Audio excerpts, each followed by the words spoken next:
स्वागत है आपका के न्यूज में। मैं हूं आपके साथ विशाल पंडित। रुक करते हैं इस वक्त की सुर्खियों का।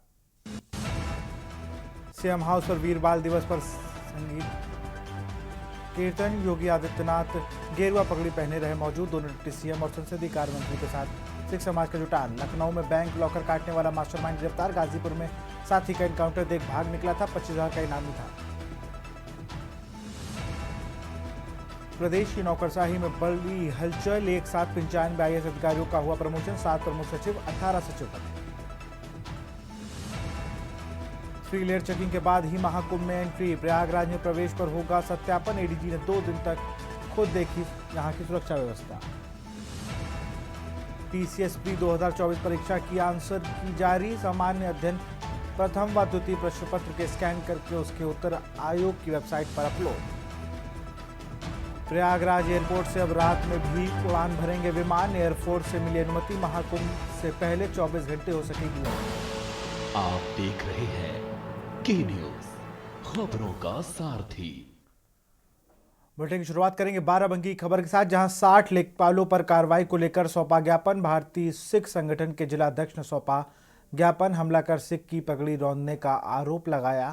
सरदार जुगराज सिंह पर लेखपालों ने किया था हमला।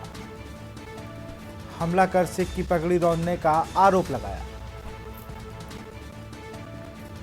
सरदार जुगराज सिंह पर लेखपालों ने किया था हमला।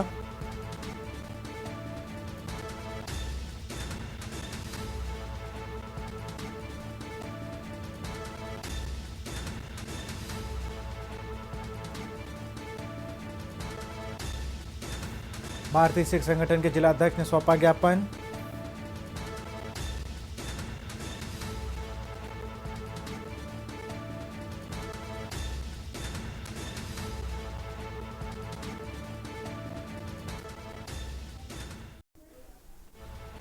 भारतीय सिख संगठन के जिलाध्यक्ष ने सौंपा ज्ञापन।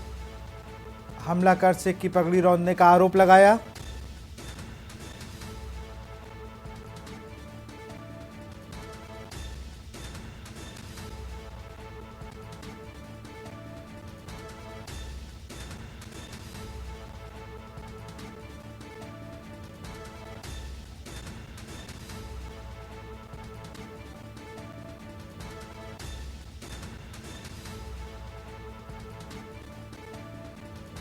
हमला कर सिख की पगड़ी रौंदने का लगाया आरोप। बाराबंकी से खबर। 60 लेखपालों पर कार्रवाई को लेकर सौंपा ज्ञापन।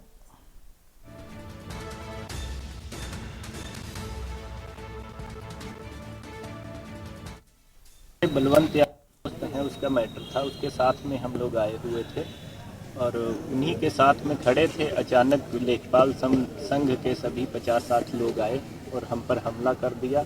पहले एक एंटी करप्शन ने लेखपाल को उठाया था, उसी के लिए हम लोगों से खफा थे। 21 दिसंबर को हमारे भाई आए थे यहाँ तहसील में कुछ किसी कार्य से। वहाँ लेखपालों से कुछ कहा सुनी हुई और इनकी मतलब मेन जो हम आए हैं वो यो पगड़ी का अपमान किया गया। उसके लिए हम यहाँ ज्ञापन देने आए हैं और ज्ञापन दिया है। हमको आश्वासन दिया है SHO साहब ने और CO साहब ने कि एक उचित कार्रवाई की जाएगी और अगर मान लीजिए कि नहीं कार्रवाई होती है तो फिर आगे की जंग जो है वो हम लोगों की जारी रहेगी। लखनऊ से खबर है। कांग्रेस ने उठाया प्रभात पांडे की मौत का मामला। विधानसभा घेराव के दौरान हुई थी प्रभात पांडे की मौत। प्रभात पांडे को कांग्रेस ने बताया शहीद। अजय राय के निर्देश पर सड़क पर उतरे कांग्रेसी। पांडे की मौत की निष्पक्ष जांच की मांग। राज्यपाल को लिखा कांग्रेस ने ज्ञापन।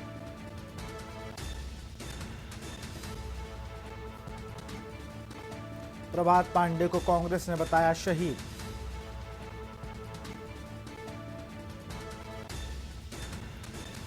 अजय राय के निर्देश पर सड़क पर उतरे कांग्रेसी।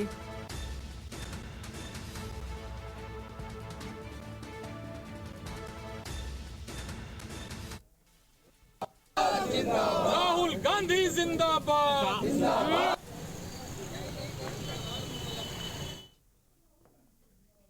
मिर्जापुर से खबर है। आम आदमी पार्टी के नेताओं ने की अधिवक्ता की पिटाई। प्रदर्शन कर रहे आप नेताओं ने अधिवक्ता को पीटा। कलेक्ट्रेट में धरना दे रहे आप नेताओं ने की पिटाई। पिटाई के बाद अधिवक्ता ने लगाया आरोप। विपक्षी की पैरवी करने को लेकर की गई पिटाई।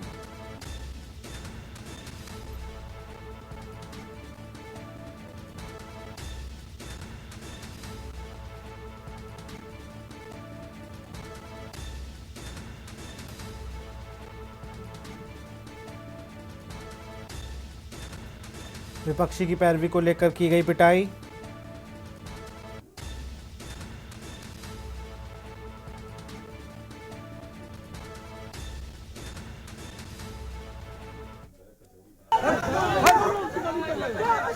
कलेक्ट्रेट में धरना दे रहे आप नेताओं ने की पिटाई। यही जा रहा था प्राधिकरण का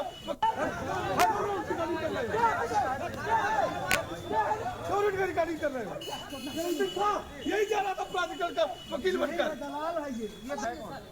पैसा लेकर जो है उस दिन छोड़ दिया मैंने वकील के नाम पर।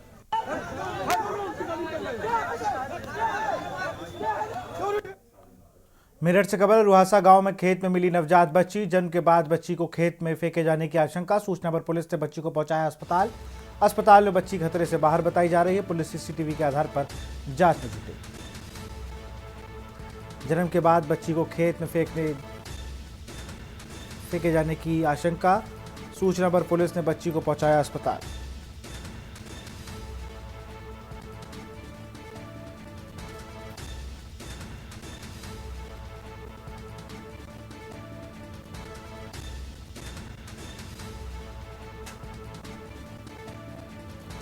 रुहासा गांव में खेत में मिली नवजात बच्ची।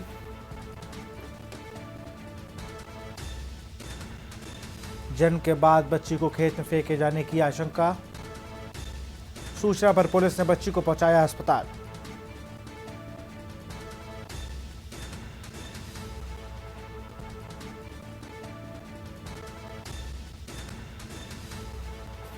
जन्म के बाद बच्ची को खेत में फेंके जाने की आशंका। सूचना पर पुलिस ने बच्चों को पहुंचाया अस्पताल।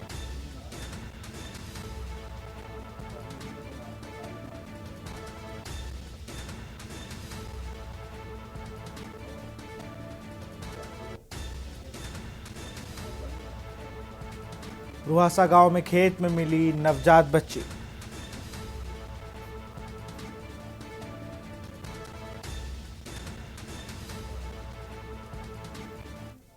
सहारनपुर से खबर है, पुलिस की बदमाशों से मुठभेड़। थाना नुक्कड़ एवं अंबेह टीपीर में हुई मुठभेड़ में एक बदमाश घायल।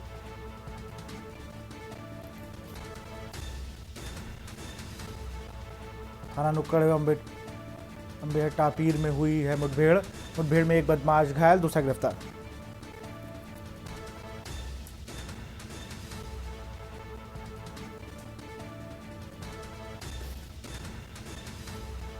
जन सेवा केंद्र स्वामी के यहाँ की थी लूट।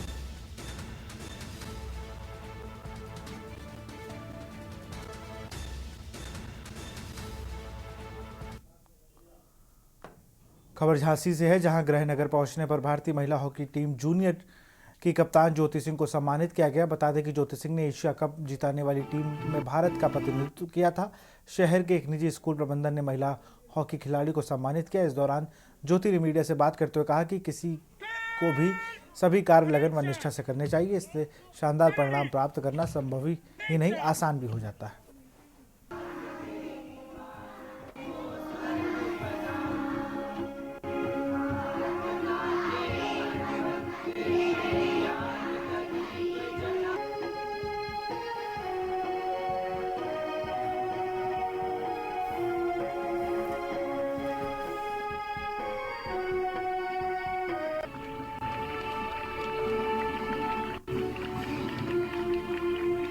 कि झांसी से आना मतलब जो ऑलरेडी हॉकी की एक हिस्ट्री यहाँ से स्टार्ट हुई है मेजर ध्यानचंद जी से, हमारे legendary mister Ashok Dhyanchand sir से। तो एक मेरे लिए एक बहुत बड़ी बात है कि मैं झांसी से मतलब झांसी में मेरा बर्थ हुआ और यहाँ से जर्नी मैंने वैसे अपनी पूरी हॉकी मैंने यहाँ पे खेलने जाया करती थी अपने फादर के साथ, दौड़ने जाया करती थी। मेरी पूरी मैंने जो हॉकी सीखी है वो बेसिकली मैंने MP women's hockey academy Gwalior से सीखी है। और फिर वहीं से मेरा जब मैंने जूनियर नेशनल खेला तो वहाँ से मेरा सिलेक्शन हुआ जूनियर इंडिया कैंप के लिए, और जहाँ पर अभी तक मैंने 7 इंटरनेशनल टूर्नामेंट्स खेल चुकी हूँ मैं। अभी रिसेंट अचीवमेंट क्या है आपका? मेरा अभी का recent highest achievement junior Asia cup, जो हमारा गोल्ड मेडल जिसमें लगा है।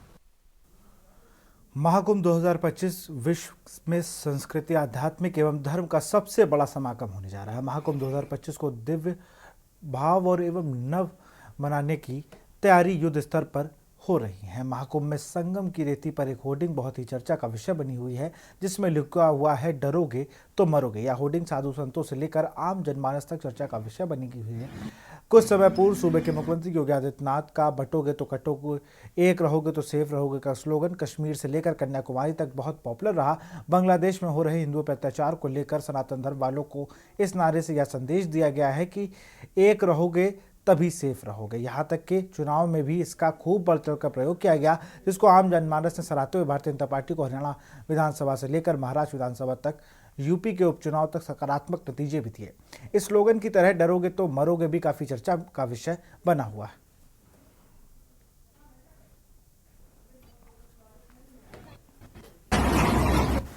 महाकुंभ 2025 का आगाज हो चुका है और देश विदेश से साधु संत यहाँ पे उनका जमावड़ा लगना शुरू हो गया है। इसी कड़ी में हमारे साथ इस समय अयोध्या के संत मौजूद हैं, ब्रह्मांड गुरु जी, जिनसे आइए उनसे बातचीत करते हैं। मैं आपको बता दूं कि ये जगत गुरु रामानंदाचार्य नरेंद्राचार्य जी के गुरु भाई भी हैं और उनके बारे में जानकारी हम लेंगे। महाराज, सबसे पहले तो आप जगत गुरु जी के बारे में बताएं कि वो किस तरीके से आपके गुरु भाई हैं। देखिए, जगत गुरु जी जो हैं वो पूज्य हमारे धर्म सम्राट पूर्व अखाड़ा परिषद अध्यक्ष पूज्य महंत जो मेरे गुरुदेव भगवान हैं, गुरुदेव का पूज्य महाराज ज्ञानदास जी महाराज, जो कि हमारे भगवान हैं, गुरु भगवान हैं, गुरु के रूप में है, उनके कृपा पात्र शिष्य हैं और महाराज जी की कृपा से ही उनको जगत गुरु रामानंदाचार्य की उपाधि दी गई और हम महाराज जी की सेवा में रहे, महाराज जी की कृपा हम पर हुई। इस नाते महाराज जी के शिष्य होने के नाते वो हमारे गुरु भाई हुए। हमारे संतों में गुरु भाइयों की परंपरा है।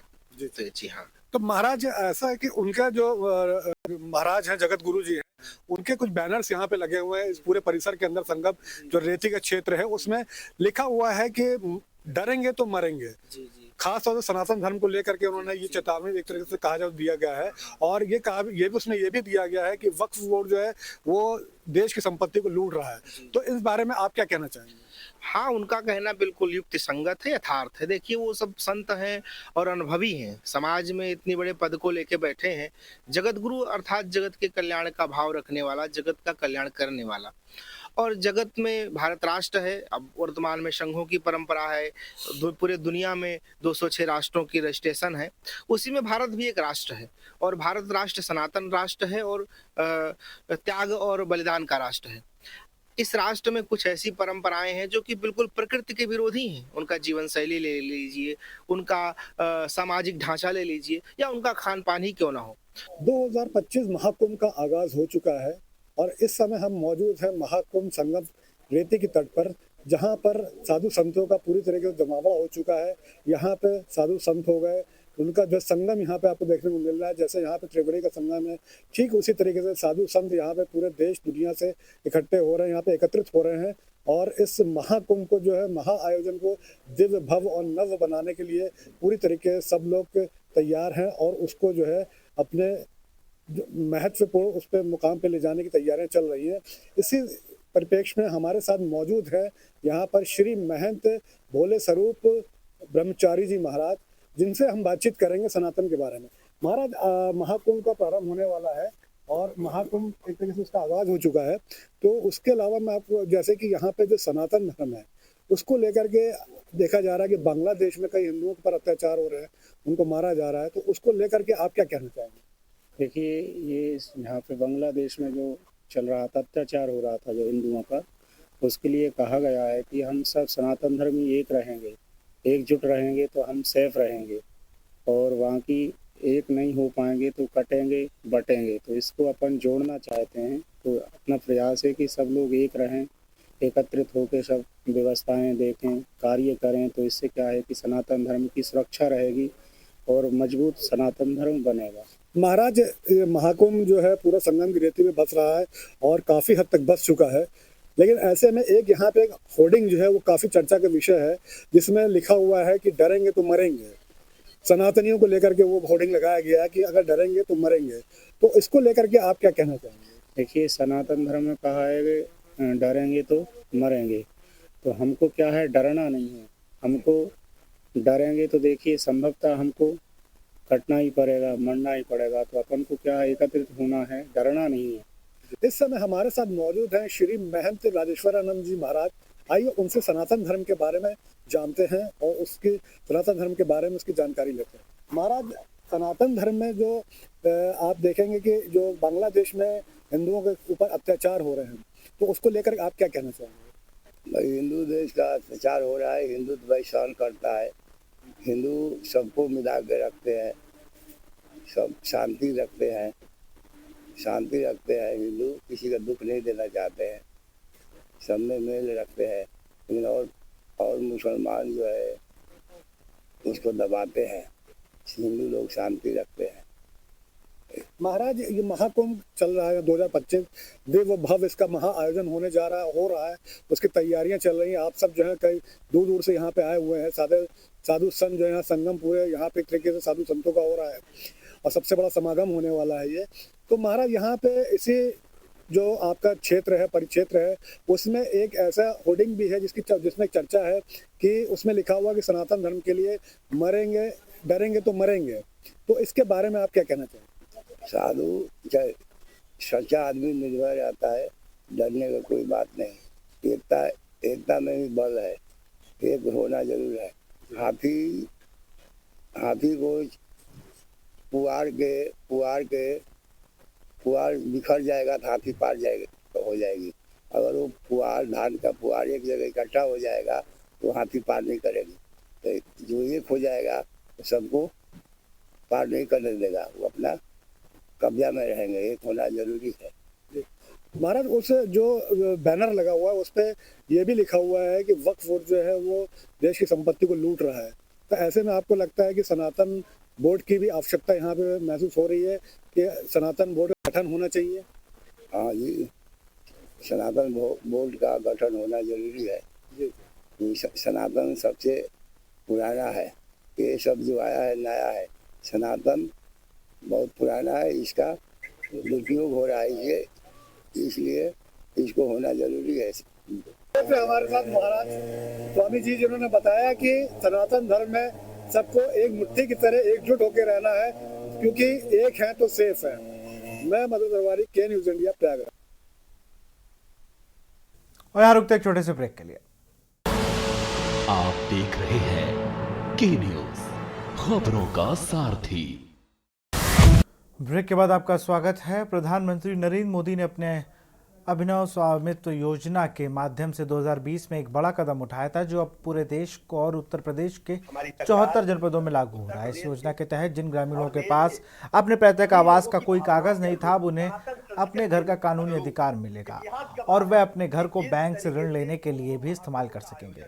उत्तर प्रदेश के 25 करोड़ लोगों की ओर से प्रधानमंत्री का आभार व्यक्त करते हुए उत्तर प्रदेश के मुख्यमंत्री ने कहा कि यह योजना ग्रामीणों के लिए एक वरदान साबित होगी। अब कोई भी ग्रामीण अपने घर का मालिकाना हक प्रमाणित कर सकेगा, जो पहले विवादों और दिक्कतों के कारण बनता था। मुख्यमंत्री ने कहा कि इससे पहले कई सरकारें आई, लेकिन इस तरह की सुविधा किसी ने नहीं दी। प्रधानमंत्री नरेंद्र मोदी ने इस समस्या का समाधान किया और स्वामित्व योजना के तहत अब ग्रामीणों को सरकारी कागज मिलने का अवसर मिलेगा। पीएम मोदी ने 12 बजे इस योजना का शुभारंभ करने की घोषणा की और इसके तहत उत्तर प्रदेश के गांव के नागरिकों के मोबाइल फोन पर लिंक भेजा जाएगा, जिससे उन्हें अपने घर का कानूनी रूप मिल सके। मुझे कहने में प्रसन्नता है कि आदरणीय प्रधानमंत्री नरेंद्र मोदी जी ने देश के गांव वालों को, उत्तर प्रदेश के गांव वासियों को एक ऐसा कानूनी हक देने का काम किया है। उनके अंदर एक गारंटी, एक भरोसा जागेगा कि हमारे मकान जिसमें हम पुश्तैनी ढंग से रह रहे हैं, कई पीढ़ियों से रहते आ रहे हैं, कि हमारा अपना मकान है और इसके स्वामित्व के कागज भी उनके पास है। वो स्वामित्व के कागज उनको मिलने से, स्वामित्व योजना के तहत उनको कागज मिलने से एक तो आपसी विवादों का निपटारा हो पाएगा, आपसी विवाद नहीं होंगे। जो ग्राम पंचायतें हैं उनको भी पता चल पाएगा कि मकान कौन से हैं, किन मकानों में लोग रह रहे हैं और कौन सी जमीन ग्राम पंचायत की है जो सरकार के खाते में, जिससे नए मकान बनाए जाने हैं। संभल और कानपुर के बाद अब कन्नौज में भी प्राचीन शिव मंदिर पर सियासत का दौर शुरू हो गया है। पूर्व सांसद सुब्रत पाठक ने मंदिर पर अवैध कब्जे का मुद्दा उठाया है। इसको लेकर उन्होंने जिले के डीएम से शिकायत की है। उनका कहना है कि मंदिर पर एक गैर समुदाय द्वारा अवैध कब्जा किया गया है, जो न केवल धार्मिक भावनाओं को ठेस पहुंचा रहा है, बल्कि मंदिर के ऐतिहासिक महत्व को भी नकारा जा रहा है। पूर्व सांसद का दावा है कि मंदिर के ऊपर अवैध कब्जा करने वाले पक्ष के पास कोई भी वैध कागजात नहीं है और मंदिर की प्राचीनता के प्रमाण भी मौजूद हैं। वहीं मुस्लिम समुदाय के एक सभासद ने भी स्वीकार किया है कि यह मंदिर सैकड़ों साल पुराना है और इसका धार्मिक एवं ऐतिहासिक महत्व है। देखिए, बहुत अराजक प्रवृत्ति का है, गुंडा प्रवृत्ति का है। कैस खान करके उसने एक हमारे करीब 200 साल पुराने के ऊपर कब्जा कर रखा है। तो आज मैं मौके पर जब वहाँ गया तो मंदिर के अवशेष साफ दिखाई पड़ रहे हैं। बगल में बना हुआ मंदिर आज है भी, लेकिन मंदिर के परिसर और एक अन्य मंदिर जो वहाँ के ऊपर शिवलिंग हुआ करता था, उस एरिया में उसने कब्जा कर लिया है। लोगों ने फोटो भी दिखाई, उस फोटो के आधार पर वहाँ के ऊपर होली जला करती थी और होली के साथ साथ वहाँ के ऊपर मंदिर का परिसर था, शिवलिंग भी था। इसने शिवलिंग उखाड़ दिया, अन्य मूर्तियाँ जो थी उसी मंदिर परिसर में बने हुए कुएं में उस मूर्तियों को दफन कर दिया। अगर उस कुएं की खुदाई होगी तो उसमें मूर्तियाँ निकलेंगी।